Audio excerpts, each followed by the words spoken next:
اور ہم نے ہر ایک امت کے لیے قربانی کا طریق مقرر کر دیا ہے تاکہ جو مویشی چوپائے اللہ نے ان کو دیے ہیں ان کے ذبح کرنے کے وقت ان پر اللہ کا نام لے۔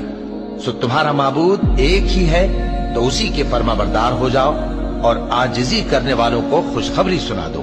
اور قربانی کے اونٹوں کو بھی ہم نے تمہارے لیے اللہ کے شعائر مقرر کیا ہے، ان میں تمہارے لیے فائدے ہیں، تو قربانی کرنے کے وقت قطار باندھ کر ان پر اللہ کا نام لو، پھر جب پہلو کے بل گر پڑے تو ان میں سے کھاؤ، اور قناعت سے بیٹھ رہنے والوں اور سوال کرنے والوں کو بھی کھلاؤ۔ اس طرح ہم نے ان کو تمہارے زیر فرمان کر دیا ہے تاکہ تم شکر کرو۔